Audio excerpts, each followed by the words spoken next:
175cm의 키에 무난한 인상, 주어진 임무를 성실히 수행하며 긍정적인 사고로 가족, 친구들과 원만히 지내는 사람.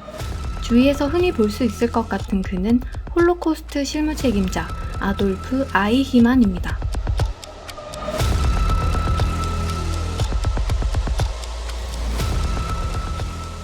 아이히만은 유대인 실무의 총책임자였습니다.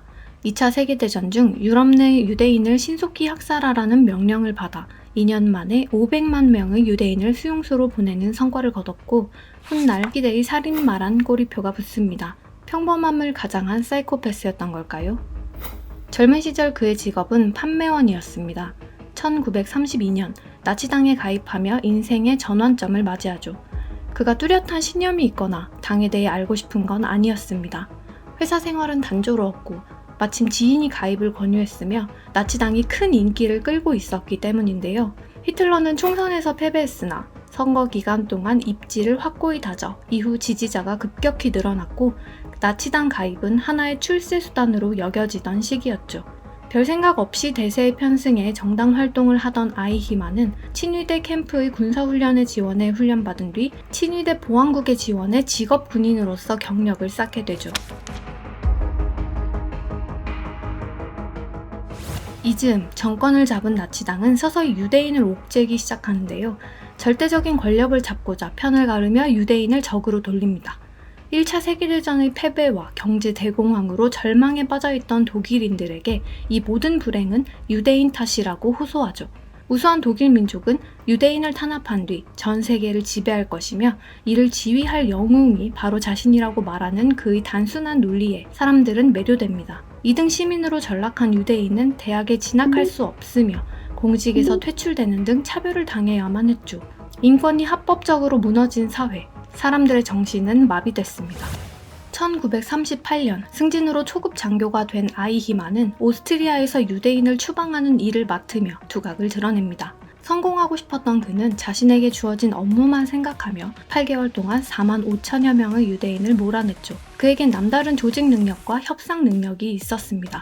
국세청, 경찰서 등 유대인이 추방 전 들러야 하는 모든 기관을 하나로 묶어 절차를 간소화시켰고 유대인 지도자들의 협조까지 원만히 이끌어냈죠. 성과를 인정받은 그는 이듬해 2차 세계대전이 발발한 뒤 빠르게 승진해 유대인 업무의 총책임자가 됩니다.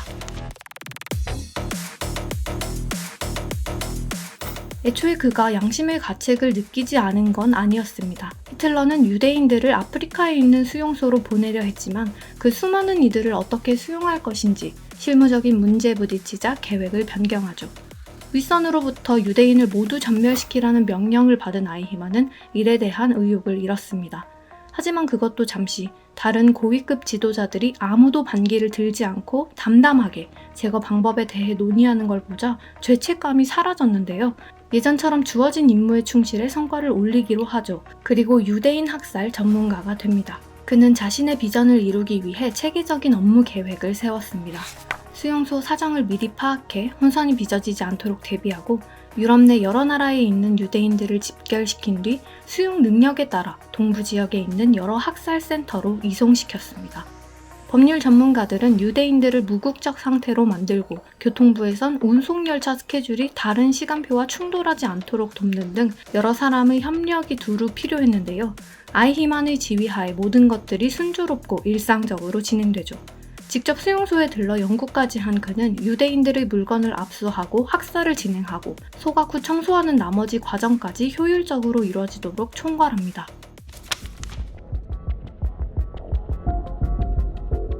전쟁이 독일 패배로 끝난 뒤 주요 전범이란 화살을 피할 수 없었던 그는 1961년 예루살렘의 법정에 서게 됩니다. 책임을 지고 싶지 않아 아르헨티나에서 정체를 숨기고 살아가다 이스라엘 정보부에 의해 발각돼 체포되고 이스라엘로 건너와 재판을 받게 된 건데요. 이는 납치나 마찬가지라 재판의 정당성이 끊임없이 제기됐습니다. 또 당시 아르헨티나와 이스라엘 사이 범죄인 인도 조약이 체결돼 있지 않아 국제법에 저촉되기도 했죠. 반대 여론에도 불구하고 재판은 단행됐고 세계 최초 37개국 TV 생방송으로 공개돼 큰 화제를 낳았습니다. 이에 따라 홀로코스트에 가담한 다른 이들까지 체포되는 결과를 불러오는 등 역사적인 재판으로 기록됐는데요. 아이히만은 나치 및 나치 협력자 처벌법에 의거한 총 15가지 제목으로 기소됐으며 33차례 신문대에 서서 진술하죠. 약 8개월이 흐른 뒤에야 재판은 종결됐고 그는 끝내 사형을 선고받기에 이릅니다. 재판에서 아이히만은 어떤 태도를 보였을까요? 누구나 반성하고 후회할 것 같은 상황, 놀랍게도 오히려 당당했습니다. 그는 철저히 자신의 무죄를 주장하는데요. 상관이 시키는 대로 행정 업무를 처리했을 뿐 어떤 사람도 직접 죽인 적 없으며 만약 명령받은 일을 하지 않았다면 되레 양심의 가책을 느꼈을 뿐이라고 밝힙니다. 심지어 당시 독일을 뜨는 게 이익이었던 유대인들에게 도움을 준 거랑 궤변을 펼치는 걸 보고 사람들은 경악하죠. 정신에 문제가 있냐는 얘기가 나왔지만 정신검사 결과 지극히 정상이며 바람직하다는 판정을 받습니다. 그런 글을 보며 정치 철학자 한나 아렌트는 악의 평범성이라는 개념을 제시합니다. 한나 아렌트의 저서 예루살렘의 아이히만을 통해 제시된 이 개념은 평범한 이가 악인이 되는 건 굉장히 쉬우며 악은 우리 가운데서 얼마든지 접할 수 있음을 의미합니다. 한나 아렌트는 재판을 직접 참관해 아이히만을 지켜봤고 그가 지극히 평범한 사람이지만 다만 천박할 뿐이며 사유도 의지도 판단도 할 수 없는 무능한 사람이라고 분석합니다. 타인의 입장에서 생각하지 못하기에 옳고 그름을 가리는 판단도 하지 못하고 죄책감 또한 느낄 수 없는 광대 같은 사람이라고요. 이러한 아렌트의 주장은 큰 파문을 불러일으킵니다. 사람들은 아이히만을 악마가 아닌 평범한 시민으로 묘사한 것에 불편함을 느꼈고 그를 옹호한 게 아니냐고 지적했죠. 또 아이히만뿐 아니라 협조한 유대인들까지 비판적으로 바라본 그를 두고 자신의 민족에 대한 애정이 없다고 그 상황이 얼마나 잔혹했는지 겪어보지 않았으면서 함부로 판단한다고 손가락질했습니다. 당시 유대인 사회에서 파문되기에 이를 정도로 비난이 거셌으나 오늘날 한나 아렌트의 기록은 살면서 꼭 읽어봐야 할 명저로 꼽히며 우리에게 생각할 거리를 던지죠.